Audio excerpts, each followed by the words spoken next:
Hey everyone, welcome to this week's episode of my podcast, Is Breakfast Included? Now, before I get into this week's episode, I just wanted to apologize about last week's episode. We try and be as consistent as possible here, but sometimes it's beyond our control. So the Kevin Bloodsoe interview aired a couple of days late, and if you haven't checked it out, you should. It's a great interview. So my apologies, my apologies, my apologies. That being said, this week, my guest is the bassist, producer, and publisher. I know him as the Ampeg Guy, Dino Monoxelos. He's worked for Ampeg for several years. He tells me a little bit about that, what he does in his spare time, and of course, what he likes for breakfast. So let's check it out. All right, man, tell me who you are. Well, my name is Dino Monoxelos. I'm the brand marketing manager for Ampeg bass amps. I've been with the company, been with the brand now going on just about 17 years. And it's been an absolute dream come true, working for a brand like Ampeg, especially being a bass player. Yeah, they're kind of like, you're also known as the Ampeg Guy, correct? Well, yeah. I agree to that. There's so many guys out there that refer to themselves as the Ampeg Guy, and rightfully so. But yeah, it's kind of a title that's been bestowed upon me over the last probably, 5 or 10 years. So yeah, I'll say it. I am. Oh, right on, man. Well, tell me where you're from. Tell me how you got started in this business. Oh man. So I'm a bass player, obviously. Right now I live in southern New Hampshire. I'm about an hour north of Boston. I got started as a bass player playing around with local bands and doing my thing here in New England. And eventually I ended up moving out to LA to chase a dream, basically. I went to MI, Musicians Institute, for a year. And that was like early 90s. After I graduated from MI, I ended up teaching there. Okay. Is that when it was called MIT and BIT and okay. Yep. Yeah, it was BIT and BIT, I think it was. Yeah, it was funny because my parents always made jokes to their friends, like when I was attending there. They my son's out in LA going to MIT. And they were like, "Really? Dino? The musician? I didn't realize he was that smart." So yeah, I stayed in LA for probably almost 10 years. It kind of ran its course. My wife, I got married when we were living in LA. We had our first daughter in LA, and that kind of lifestyle is like, well, all our family was back here in New England. So we made the decision to move back to Boston. And I tell people, anybody that wants to get into this business that we're in, whether it's repping gear or selling gear or teching or whatever, man, whenever you move to a new area or a new town or whatnot, get into a music store. And that's basically what I did. I moved back to Boston. I started working at a local music store, some friends of mine. And, one thing led to another. I hooked up with the local Ampeg rep that used to come into the store. And we weren't an Ampeg. It's funny, we weren't an Ampeg dealer at the time. And he opened up the store for Ampeg. And the store owner comes down and he tells me, "Hey," he says, "listen, I just bought about $5,000 worth of Ampeg gear. So you better get your buddies in here to sell this stuff." And within a month, $5,000 worth of Ampeg gear was gone. And the rep comes back in. He was like, "I don't know what you did, man." But I said, "Well, I called all my bass playing buddies and nobody else around here sells Ampeg. So, they came in and bought stuff from me." And that kind of led to a gig with Ampeg, just going to the trade shows and demoing gear for them. And, one thing led to another, and it ended up, it was like, you know what, it's cheaper for us to just hire you full time than it is to pay you as a consultant to come in and do these trade shows for us. So do you want a job going around to music stores and talking about new gear and helping their guys learn about Ampeg. And that's kind of how it started. And it's, back then it was like, I just treated it like a regular gig with a band. It's like, man, if this gig lasts a year, 2 years, man, I'll be stoked. It's like going to play for the home team. Right. And 17 years later, it's turned into a career, a really good career. So I've been blessed in that way. It's like I get to work with all these great bands, all these great musicians, all this great gear. And, up until pre-COVID, I was probably traveling, half the time I was traveling around the world and doing clinics and presentations for them. So it was really like working for a band, but I was a solo act. Yeah. So it was really cool, And so your official title is like product specialist, or it's funny. For the longest time, I kind of nobody knew what title to give me, because I kind of did a little bit of everything between artist relations and product specialist. So yeah, I was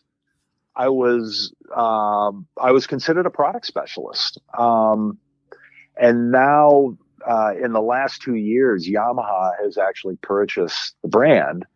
And then they pretty much said, now your official title now is the brand marketing manager. You are the marketing guy or the brand manager for Ampeg at this point. Yeah. So right on. Yeah. And as the, your title with Ampeg, have you ever worked with you work with a lot of big name bass players, correct? Yeah. Yep. Is there any one of them that kind of blew you away that you're like, wow, I can't believe any one of them that make you kind of nervous? Like, to me, like in my line of work, I try to stay pro, but there's been that occasional artist where I have to tell myself, like, all right, are you smiling too much while they're talking to you? Right. Have you ever had that experience? Man, all of them. I mean, I really am. I'm such a fanboy. It's funny. Like, I'll hang up the phone with somebody, and my daughter, my 24-year-old daughter, be sitting next to me. She's like, "Dad, who is that?" I was like, "That was Nikki Sixx from Motley Crue." She'll be like, "Oh my God, I think it." I was like, "Yeah, but no, it's funny. And I think that's why I enjoy this gig so much. Is number one, I consider myself a bass player just like they are, and they're, of course, their level of gig is a completely different level than what I'm on, but in a lot of ways, and I don't say this to be kind of cocky, but it's like I consider ourselves equals. But you just have a much really cooler gig than I do right now, and that's But yeah, there's been so many bass players that I kind of fanboy out. Like, obviously, the first time I met Stanley Clarke, and I am a jazz guy at heart. I'm a rock guy and a jazz guy, really. But when I met Stanley Clarke, I was kind of like, all right, this is the real deal. Like, this guy, he's been a god to bass players for so many years. But then on the other aspect of it, meeting Cliff Williams from AC/DC,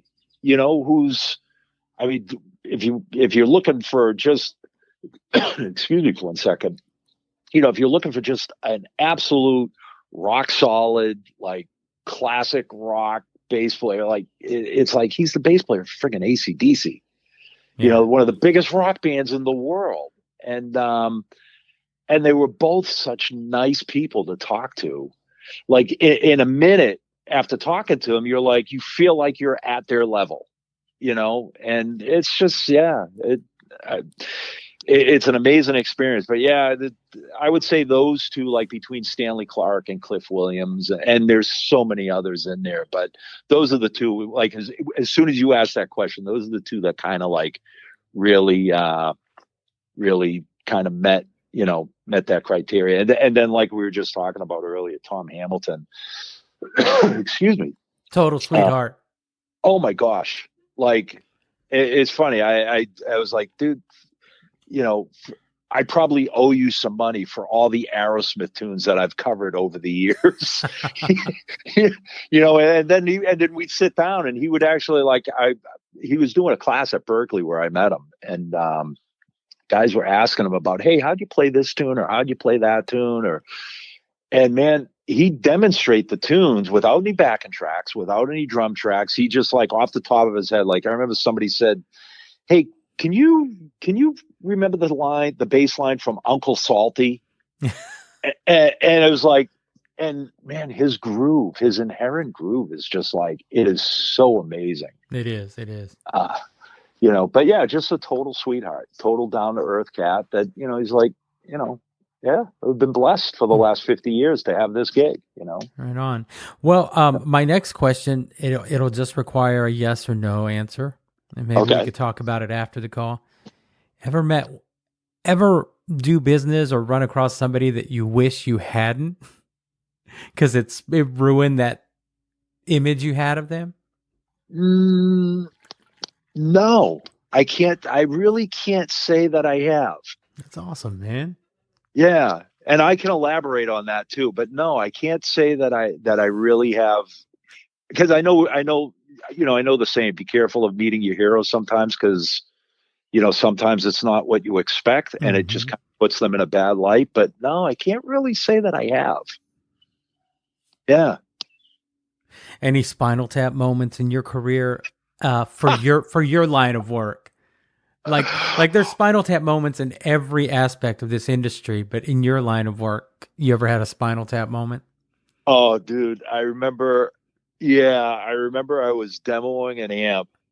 We had just launched this new line of amps. This was years ago. We had just launched this new line of amps. And I remember going in with a sales rep into this big store in Southern California and like really touting up this line of amps. Like, oh man, this is the greatest thing since sliced bread. And da da da da da. And I'm really talking up the amp. And one of the sales guys in the store is, all right, shut up already. Let's hear the thing. And then I knew all the sales guys there. But the owner of the store is there, and I plug in the amp, and within seconds, the thing just like, and just like a puff of smoke, and it's gone. And the same sales guy, he looks at me, he goes, well, I guess it sucks to be you right about now, doesn't it? And at that point, I was like, hey, let me tell you about our 5-year warranty here. Like totally tried to recover, but it was just like, I knew I was in a plane that was going down at that point. I figured, what can I say? So yeah, that's probably the one that really got me in the Spinal Tap moment. Yeah. It kind of reminds me, there was an old movie with Michael Keaton. I can't remember the name, but it's about a car company, and they build cars, and he gung ho. Yeah, he gives that elaborate speech at the end, like, I want to drive one of our cars that we built together, and he closes the door and the whole thing just falls apart. Yeah, exactly. Gung Ho. Yeah, that was the name of it. Yeah. Yeah. Luckily everybody in this business just kind of knows that, like when you say the Spinal Tap moment, everybody in this industry knows what you're talking about, Yeah. So thank God they were forgiving about it though. Yeah. You've written a few books too, yeah? I have. Yeah. I just republished my first book. I republished that was originally done by Hal Leonard. I just republished it like within the last month. It's called Odd Meter Basics. And it addresses basically playing music in odd time signatures. So again, there's that you're too Greek moment. But I mean, if you're into Zappa or Rush or any kind of progressive rock, or even pop music now is using and always has used, odd times. But yeah, I just released that. It can be if you go to lulu.com, LULU, you can you just type in Odd Meter Basics or type my name, Dino Monoxelos, or just Dino M, and you can buy it right through that website directly. And then I've got all my other books are all out on Mel Bay. So anywhere on the Millbase site, if you type in my name in the search, all my books should come up there as well. So yeah, it's been, going back to my MI days. My real love of playing bass is teaching, and that's kind of where my background has always been, is just teaching bass.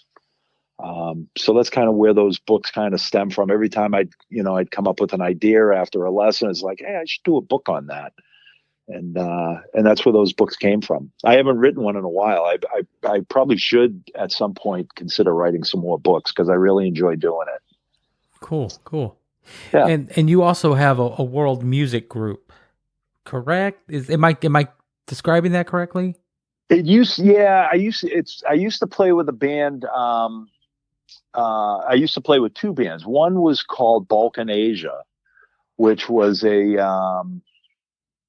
it was basically, it's kind of funny. It was a bunch of jazz cats that I play with. That we all went to church together when we were younger. We went to the Greek Orthodox Church, and we took these old Greek Orthodox hymnals from the church and rearranged them into like these jazz arrangements.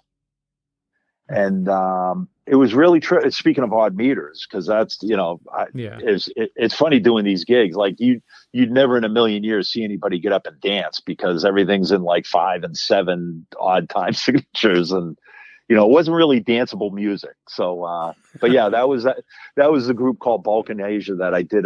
That was probably a few years ago since we've done anything, because everybody's kind of separated and gone our own way. And then there was another band called Black Sea Salsa.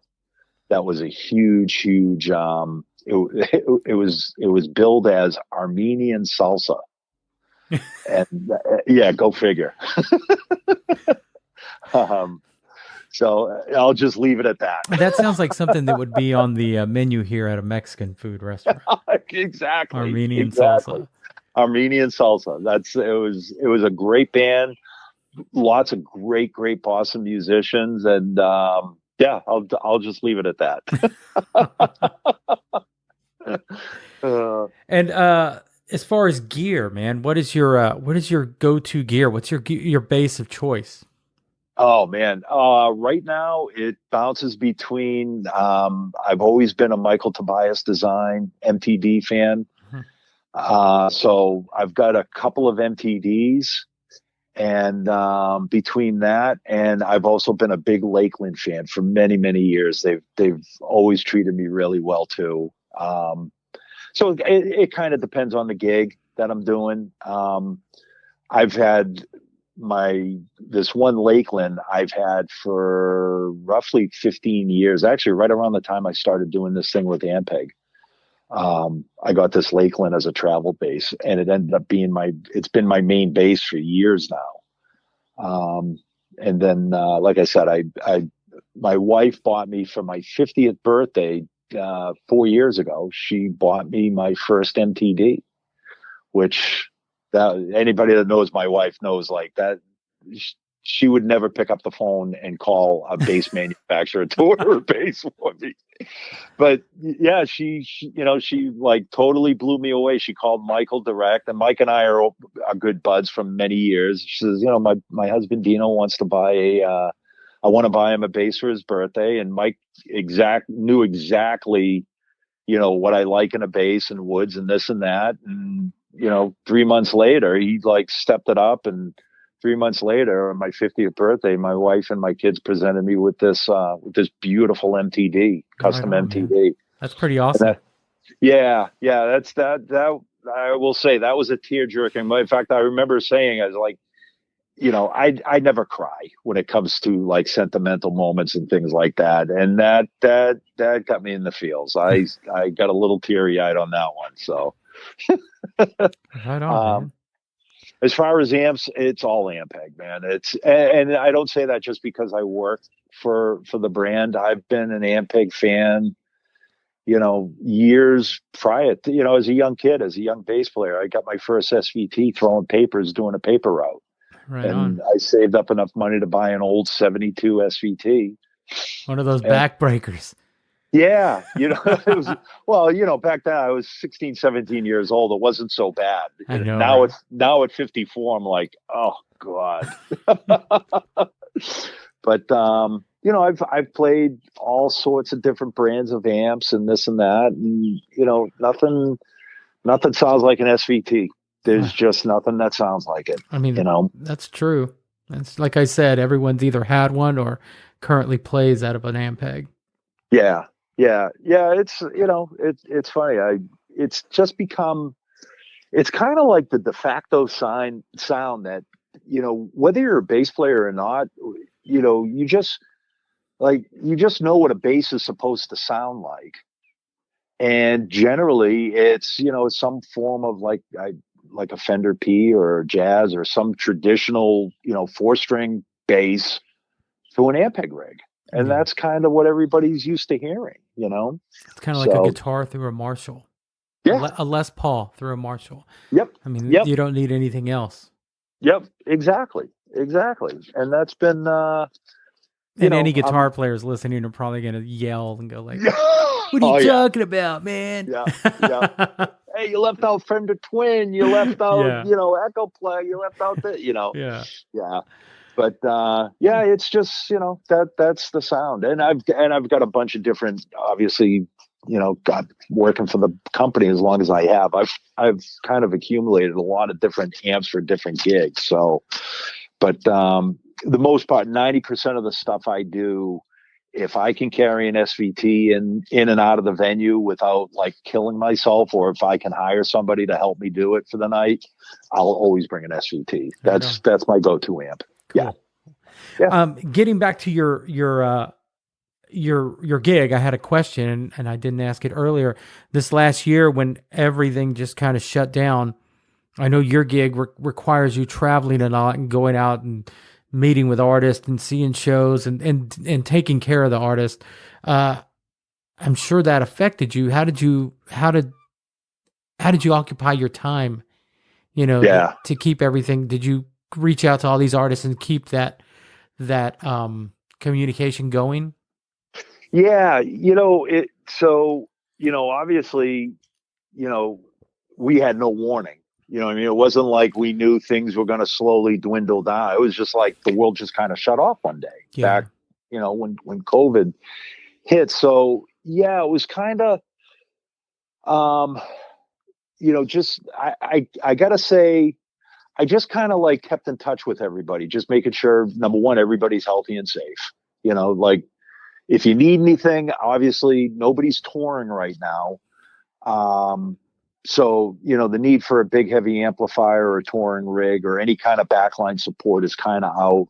I kind of understand where we're at. So if you need anything, everybody knows where they can get me. Yeah. Everybody has my cell phone number. Everybody has my email. And it just kind of went quiet, and luckily Yamaha and Ampeg, because of my other gig with Ampeg being the brand guy, we knew obviously we still have to develop new amps and we have to come up with marketing strategies and all that stuff as well. So, I was fortunate enough that they kept me employed. Yeah. And, in a lot of ways, and I know a lot of friends of mine that work for other brands and other companies weren't so lucky. But yeah, I worked through the whole COVID thing. I ended up working. I wasn't traveling though. That's the thing that Yeah. killed me. I was, I'm used to working from home, but I'm not used to working from home month after month after month after month. And I know I drove my wife and my kids absolutely nuts. Like when you're out on the road, you're kind of doing your own thing, and then when I come home from the road, my wife, I think it's kind of a common term in the industry. Everybody calls it reentry. Like, how was your reentry Yeah. back into normal life? It's like, oh, it was a rough one this time, Um, so, but then I'd go back out on the road and I'd go out to Calabasas where Ampeg's located. I hang out there for a week, or I'd go and do clinics or seminars or whatnot. Um, that really, and I know I'm speaking for everybody in this industry, like it was kind of a blessing in disguise but it was also it was torture in disguise. The blessing was we get to spend a whole lot of time with our families, and and drive them nuts. you know but the flip side of it is, I call myself a gypsy. I love traveling. I love being in different places. I love eating different foods and learning new experiences and seeing new cultures and just hanging with people. And I use the word nomadic a lot when I tell people that I'm very nomadic. It takes a certain type of person to live in hotels, planes, buses, and not saying, oh, nobody can do it, but it's not for everyone. This traveling gig, whether it be your gig, my gig, it's really not for everyone. But I'm sorry I interrupted, but I use that word nomadic a lot. I'm very nomadic. No, that's a perfect word for it, because that's exactly right. It's not for everyone. And it's when I was traveling that much, I have a brother that commutes from New Hampshire into Boston every day. And, Boston traffic, like LA traffic or any big city traffic, there's some mornings you're in town in an hour. There's some mornings you're sitting on 93 for 2.5 hours. And, he'll tell me, is like, man, I don't know how you get on a plane every week and fly here and fly. That must drive you nuts. I was like, I don't know how you sit in a car in traffic for 2 hours each way every day. So it's kind of what we're all used to, I guess, and what we enjoy doing.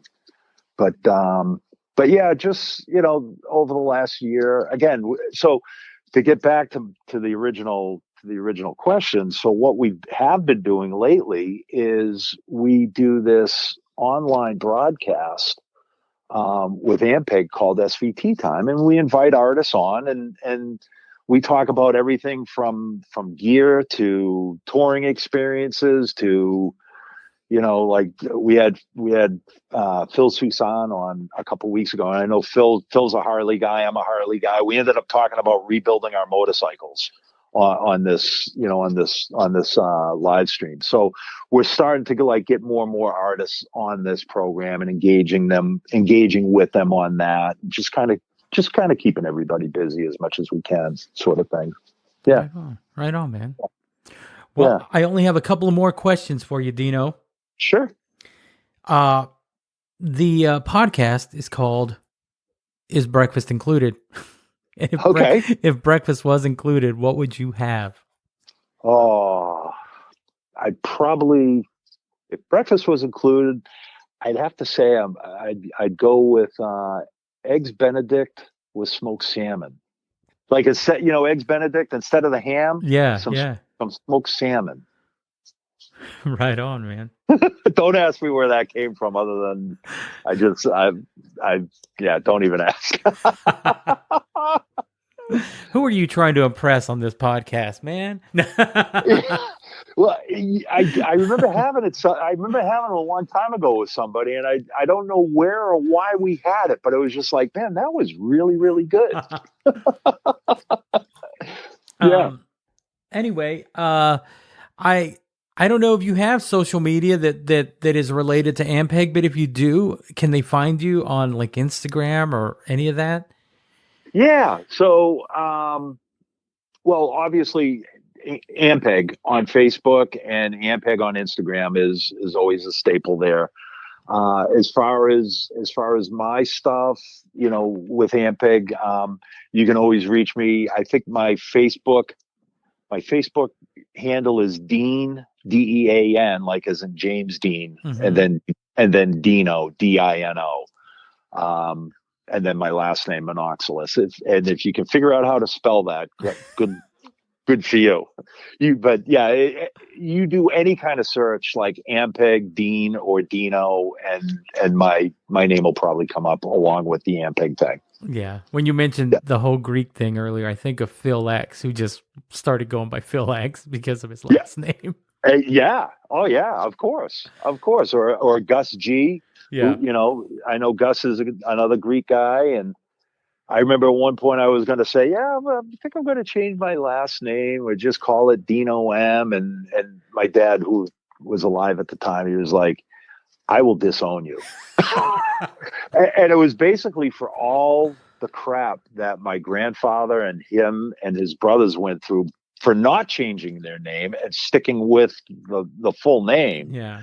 People mispronouncing it, misspelling it, and this and that. He's like, I will disown you if you do that now. Right on, man. So in his honor, I've stuck to the last name. Well, my last name is Guerra, Guerra, but Okay.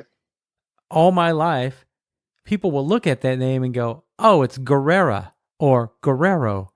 And I'm like, no, it's right in front of you. Yep. There's not an extra E and there's not an O. So not to the extent of your name being mispronounced, but I get it. I get it. Yep. No, absolutely. Absolutely. You know, you just kind of wink and smile and go, yeah, that's close. Yeah. Well, brother, I do appreciate you taking the time to do this today. It was great talking to you. My absolute pleasure. It has been fun. Thank you. Let's definitely keep in touch. Yeah. Yep. And if you need anything, you know where to reach. Yep. Absolutely. Thanks a lot, my man. All right, Bernie. Thanks, pal. All right, bye-bye. Bye-bye. Right on. The Ampeg Guy, Dino Monoxelos. You can check him out at monotunesmusic.com and check out what he has to offer. He's got some great books that he's published, he's written. He's also got a Mel Bay book that he's been featured in. You can find him at Dino Monoxelos on Instagram and check it out, man. See what he has to offer. All right, guys, I'm out of here. You guys have a great day, and I'll talk to you next week.